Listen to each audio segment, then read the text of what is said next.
I'm Mia, 31 years old. Even after graduating college, I've been living at home and contributing $2,000 a month to my family. My dad left us with a considerable amount of debt, so there was literally no income at home. I know my job, an hour's commute from home and with lots of overtime due to my responsibilities, is physically draining.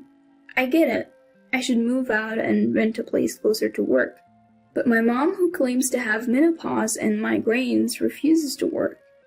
Not only that, she can't even manage household chores. I had no choice but to take care of everything. My mom has zero life skills, and if I didn't keep an eye on her, she'd miss up big time.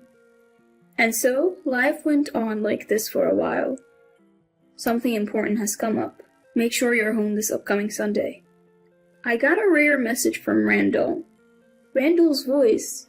I haven't heard that in a while. Randall, 3 years older, and Kayla, a year older, showed up looking anything but like 30-something parents. Both had blue and green hair, tons of piercings. Randall dressed like a punk. Kayla wore a skimpy, trashy outfit. While they seemed to think they were stylish, Randall and Kayla's fashion choices were completely inappropriate for their age, making it difficult for me to keep a straight face. They walked in without bringing any gifts, and upon seeing the coffee and cookies we prepared, snickered. Wow, how lame! Yet they dug right in, scattering crumbs everywhere. After having 2 refills of coffee, Randall let out a contented belch and suddenly declared, "From now on, we're living with Mom, so you, the moocher, need to leave." Both Kayla and Mom nodded in agreement, eyes on me. Caught off guard, I was taken aback by the torrent of insults that followed from all 3 of them. "Still leeching off your parents after 30, huh? A useless bum who can't stand on her own 2 feet. A pathetic 30-year-old parasite on her mother." I was astonished they could say such hurtful things so freely, and all I could do was look at their animated faces in disbelief. The reality was that the household couldn't function financially or practically without me. Mom wasn't particularly extravagant or reckless, but her lack of real-world experience made her naive and susceptible to scams and pyramid schemes. She easily parted with her money. Most of the debt Dad left behind was actually accumulated by Mom. Randall must have known how Dad struggled with Mom's spending habits, and Mom herself was fully aware of her flaws. So what on earth were they talking about? As they repeatedly berated me, calling me a moocher, useless, and parasite daughter, I began to feel oddly detached. I thought to myself, they probably have no idea how much I contribute to the monthly expenses or how much it costs to maintain this not-so-new house. Thinking about it all, I suddenly didn't care anymore. Randall and Kayla have 2 young kids, and they're scrapping by each month. Even so, they're always looking to live beyond their means, borrowing money from Dad when he was alive. I've seen Dad struggle with this over and over. As I recalled this, another question popped into my head. I realized that most daughters-in-law probably don't want to live with their in-laws. Simple, really. Living with parents means free rent and utilities. They do the chores and even look after their 4-year-old and 2.5-year-old kids. More free time and less work, they thought. But Mom, who just eats and sleeps all day, wouldn't lift a finger to help. And Randall alone can't support the 3 of them. Then Randall said, "It's only natural for me, the eldest son, to take care of Mom." Mom chimed in, "Exactly." Hearing this, my vision cleared up, as if the clouds had parted. They took the bait so easily. Mom was quick to say she'd live with Randall and Kayla. "Really, Mom? Are you sure? You've been jerked around by them before, haven't you?" When Randall sounds too good, it's usually bad news. Haven't you learned that by now? Despite Dad always warning you? After Dad passed, I worked hard to support Mom, who wouldn't work herself. I also took care of the house even when she faked being sick just to avoid chores. Randall was the darling child, while I was the servant. Randall barely graduated from a bottom-tier high school, but had a somewhat handsome face, so he became too proud and gave up at the first hurdle. Mom adored him to an absurd extent.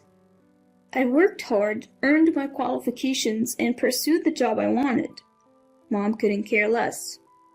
Experiencing such blatant differences time and time again, yet still hoping things might change, now seems utterly foolish.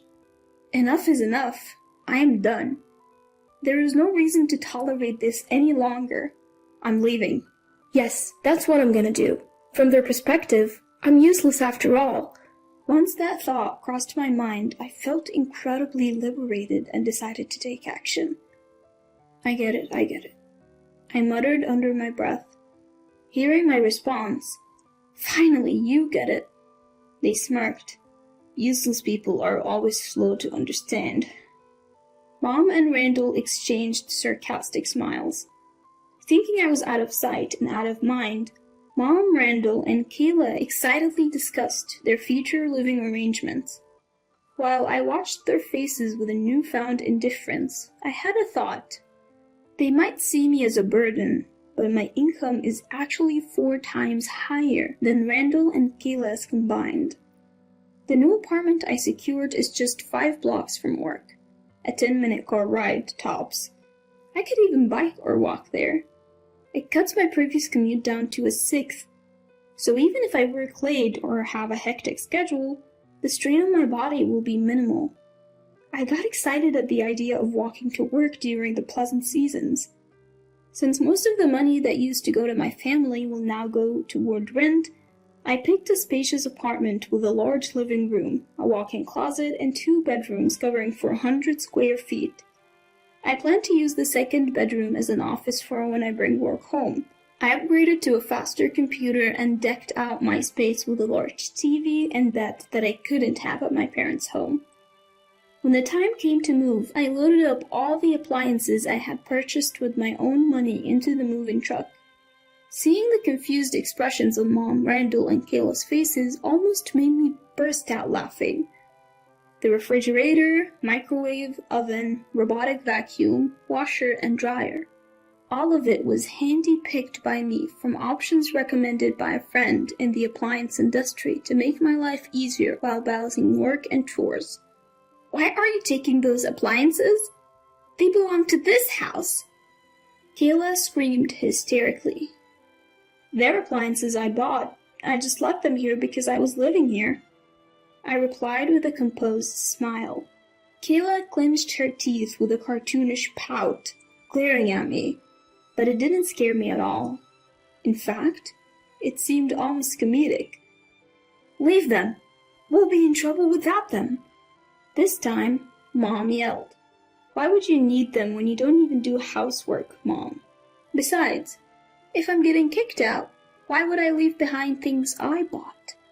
As I replied with an easy smile, Mom raised her voice even higher and snapped. Are you kidding me? You freeloader! Since when did our appliances become yours? Mom kept going on like that, but I said, I guess I'll be going now. Take care, everyone. I said my goodbyes and climbed into the passenger seat of the moving truck. As we drove away, their bewildered faces were a sight to behold, and it felt incredibly satisfying. You might think I'm a bad person, but after being taken advantage of for so long and then kicked out, a little schadenfreude seems fair. The next day in my new home, Randall called, furious. What did you do with the 2 cars we had? I'm driving one, and I sold the other, I casually replied. How could you do that? How will we get by? Give it back! He screamed. Hold on. Both cars were in my name. Why would I give it back? If you need a car to get by, get your own. I couldn't help but think I was being a bit nasty. After all, I knew Randall and Kayla had traded in their own cars. Sure, it's tough to live without a car where my parents' house is, but you could always bike or take the bus. It's doable if you don't complain or get luxurious about it. Probably. How will we get by in an empty house without any appliances or cars? Randall raged. You can always buy what you need. You're working, aren't you? I responded and promptly hung up the phone. I didn't tell anyone my new address because I knew they'd come crying for help with other things too. In my new life, I welcomed a toy poodle, something I'd always wanted, and started living a peaceful, carefree life, just the two of us. Life without Mom, who relied on me for everything, is just a breeze. I realized how much of a burden it had been. Potty training my dog took some effort, but he's so smart and adorable. He learned sit, paw, lie down, and stay pretty quickly. He's a great companion when I'm not home, and truly a source of comfort. Life is good. And, would you believe it, Mom and the others reached out to me crying just a month and a half later. Already giving up, huh? I thought as I listened to the complaints from Mom, Randall, and Kayla taking turns calling me. They can't pay back the debt Mom has accumulated, can't manage daily expenses, can't go shopping or out because they don't have a car, and nobody does, or rather can do, any housework. Their home has apparently become a total mess because the kids are dirty, disorganized, and out of control. You know you don't have to report all of this to me, right? I was the one who got kicked out.